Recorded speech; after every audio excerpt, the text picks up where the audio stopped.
Q के अभेद किले में सेंध लगाने के लिए रूस ने अब अपनी रणनीति में बदलाव किया है, क्योंकि क्यू में अगर राष्ट्रपति भवन पर रूसी सेना का कब्जा हो जाता है तो जंग खत्म मानी जाएगी। और इसी स्ट्रैटेजी के तहत रूस ने अब क्यू पर पूरा फोकस कर लिया है। क्यू को 3 तरफ से घेरा है रूस ने। अभी तक रूस ने 3 दिशाओं से क्यू पर हमला बोलना शुरू कर दिया है। चर्नोबिल, कर्स्प्रेन, प्रिलोकी की तरफ से यह हमला बोला जा रहा है। रूसी सेना क्यू सिटी सेंटर से सिर्फ 14 किलोमीटर की दूरी पर है। पुतिन का क्यू पर जल्द से जल्द कब्जा करने का आदेश जारी किया जा चुका है। और इस बीच एक एक करके हम आपको ग्राफिक्स के जरिए बता रहे हैं, क्यू पर कब्जा करने के लिए रूस को नाको चने चबाने पड़ रहे हैं। पुतिन ने शायद सोचा भी नहीं था कि ये जंग इतनी लंबी खिंच जाएगी, इसलिए अब उन्होंने क्यू का संपर्क दूसरे हिस्सों से काटने का पूरा प्लान तैयार कर लिया है। अब क्यू को दूसरे हिस्सों से संपर्क काटने की रणनीति, यूक्रेन को पोलैंड, रोमानिया और मोल्दोवा से मदद, पोलैंड को यूक्रेन से जोड़ने वाले जतोमर पर हमला बोला गया है। यूएस, पोलैंड और ब्रिटेन से मिलने वाली मदद जतोमर के रास्ते ही पहुंचती है। रूसी सेना यूक्रेन की सप्लाई चेन को काटना चाहती है, उसका टारगेट अभी फिलहाल क्लियर है। और इस बीच यूक्रेन रूस के बीच पिछले 21 दिनों से जंग छिड़ी है। रूसी सेना की मिसाइलों ने क्यू में भीषण तबाही मचाई है। यूक्रेन का दावा है कि 21 दिनों से क्यू पर कब्जे की कोशिश में जुटे रूस ने अब उसके रिहायशी इलाकों पर भी भारी बमबारी करनी शुरू कर दी है। रिपोर्ट देखिए आप। रूस की मिसाइल का निशाना कीव के स्लेतोसिंस्की इलाके की एक 15 मंजिला इमारत बनी। हमले के बाद पूरी इमारत में आग लग गई। इमारत की कई मंजिलों से आग की ऊंची ऊंची लपटें उठती हुई दिखाई दी और वहां से निकलते धुएं ने पूरी बिल्डिंग को काले रंग में रंग दिया। रिहायशी इमारत पर हमले की खबर मिलते ही दमकल कर्मियों की टीम आग बुझाने पहुंच गई, लेकिन कई मंजिलों पर एक साथ आग लगी देखकर उनके भी हाथ पांव फूल गए। जैसे जैसे वक्त गुजरता गया, इमारत में लगी आग और भीषण होती गई। इसके बाद ऊंची सीढ़ियों की मदद से ऊपर पहुंचे दमकल कर्मियों ने वहां पर पानी की बौछारें छोड़नी शुरू कर दी। यूक्रेन के रिहायशी इलाके की बिल्डिंग में लगी आग बुझने की बजाय और भड़क चुकी है। उसने कई और मंजिलों को अपनी चपेट में ले लिया है। बताया गया है कि हमले के वक्त इमारत में करीब 40 लोग मौजूद थे। रेस्क्यू टीम के लिए उनको जिंदा बाहर निकाल कर लाना किसी चुनौती से कम नहीं रहा। एक तरफ इमारत में लगी आग को बुझाने के लिए पानी की बौछारें छोड़ी जा रही थी, तो दूसरी तरफ वहां फंसे लोगों को निकालने का काम भी जारी था। वहां दमकल कर्मियों ने सीढ़ियों की मदद से बिल्डिंग के ऊपरी मंजिल पर फंसे लोगों को निकाला, जिनमें कई बुजुर्ग शामिल रहे। जान बच जाने पर एक महिला तो इतनी भावुक हो गई कि वो एक दमकल कर्मी के गले लगकर रोने लगी। कई घंटों की कोशिशों के बाद इमारत में लगी आग को बुझा लिया गया और बताया गया कि रिहायशी इमारत पर हुए रूस के इस हमले में 2 नागरिकों की मौत हो गई, जबकि 35 लोगों को बचा लिया गया। कीव के पोजिल्स्की इलाके में भी एक बिल्डिंग को रूस की मिसाइल ने निशाना बनाया। रूस के हमले ने 10 मंजिला इस इमारत की शक्ल ही बदल कर रख दी। बिल्डिंग का एक एक हिस्सा बुरी तरह से टूटा हुआ दिखाई दिया और बम के हमले से वहां भी इमारत के बड़े हिस्से में आग लग गई।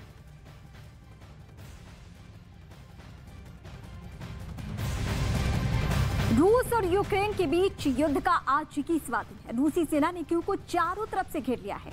मिकोलाइव इलाके में रूसी सेना ने तेल डिपो को निशाना बनाया और उसे उड़ा दिया। इस तेल डिपो से धुएं का गुबार उठ रहा है। ऐसा लग रहा है जैसे कई ज्वालामुखी फट चुका है, लेकिन यूक्रेन की सेना भी लगातार हमले कर रही है। यूक्रेन की सेना के बैरिकेडिंग को लांघने की कोशिश कर रहा है। रूसी सेना का टैंक लैंडमाइन की चपेट में आने से फट चुका है। वहीं यूक्रेन की राजधानी कीव के पास 2 पत्रकारों की मौत की खबर है कि फॉक्स न्यूज की टीम की गाड़ी पर हमला हुआ, जिसमें कैमरा पर्सन की जान चली गई। पिछले कुछ घंटों में रूस की फौज ने कीव पर हवाई हमले कई गुना बढ़ा दिए हैं। यूक्रेन की मीडिया का दावा है कि रूस के एक और मेजर जनरल को मार गिराया गया है। मेजर जनरल का नाम ओलेग मितवे है और वो 150वीं मोटराइज्ड राइफल डिवीजन के कमांडर थे।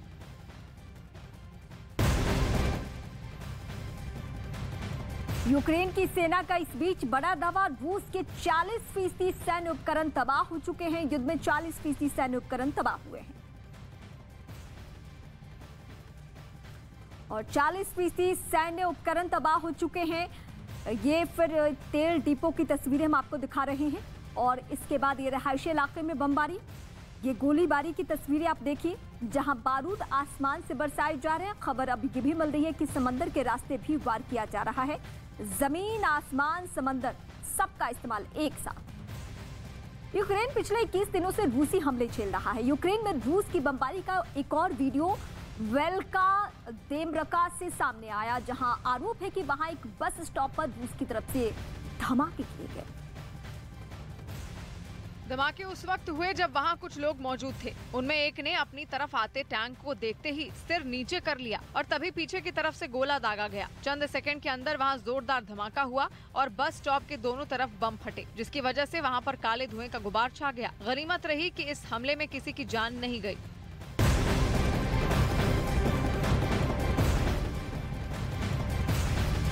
और इस वक्त एक और बड़ी खबर यूक्रेन मीडिया के हवाले से ये खबर है, जहां रूस के मेजर जनरल को मारने का दावा किया जा रहा है। मेजर जनरल का नाम ओलेग है और फिलहाल इनको मारने का दावा, और अभी तक जो सिर्फ मेजर जनरल के मारे जाने की बात करें तो 3 मेजर जनरल मारे जा चुके हैं। और यूक्रेनी सेना का दावा है कि 3500 सैनिकों को हमने मार गिराया है, जिसमें से 3 मेजर जनरल हैं। रूस के हमले को नाकाम करने का दावा किया जा रहा है। खार्किव में रूसी हमला नाकाम हो चुका है, ये यूक्रेनी सेना का दावा।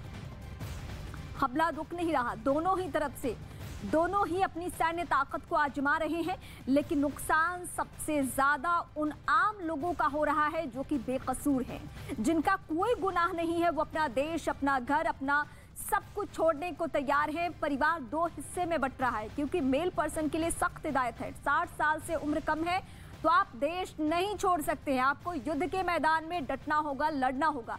तो आप समझिए कि चौतरफा मुसीबत वहां के उन लोगों के सामने है जिनका कोई कसूर नहीं है। हालांकि वो एक बारगी इस बात को मानने के लिए भी तैयार हो जाते कि रूस की शर्तों को मान ली जाए, भले ही जान पे ना बने।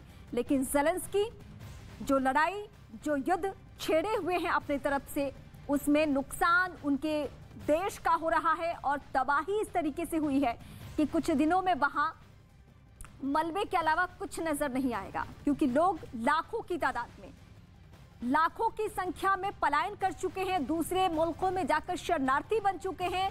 यूएन का दावा है हर मिनट में शरणार्थी बना जा रहा है।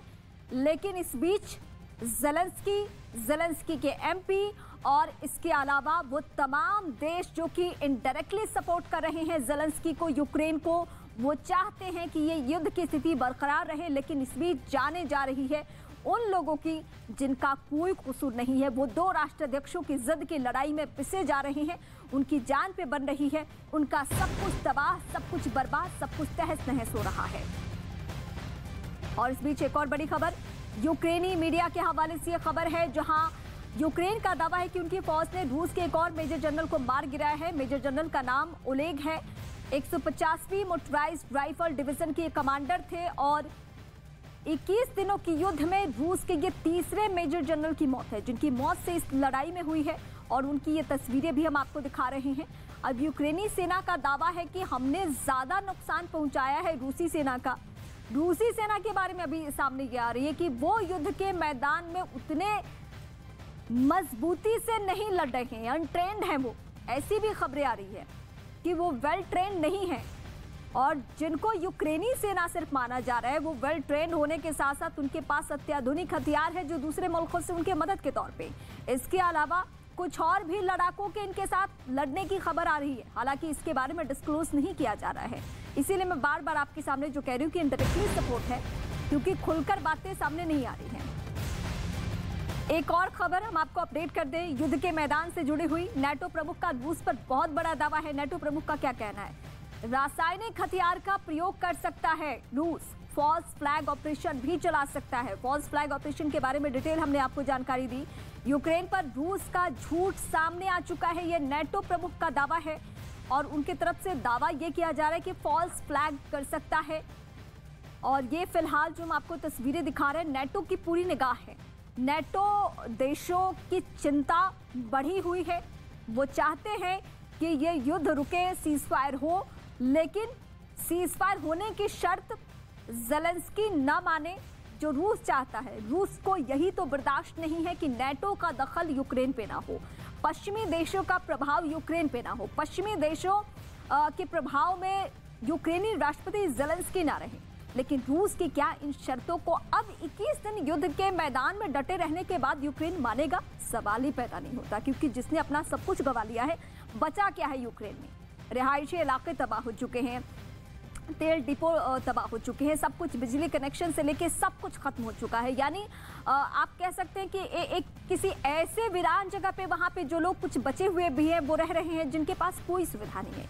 यूक्रेन में मौजूदा वक्त में और राजधानी क्यू जो है जहां पे ज़ेलेंस्की की मौजूदगी है, वहां से मात्र 14 किलोमीटर के दायरे तक रूसी सेना पहुंच चुकी है। चारों तरफ से घेरेबंदी हो चुकी है।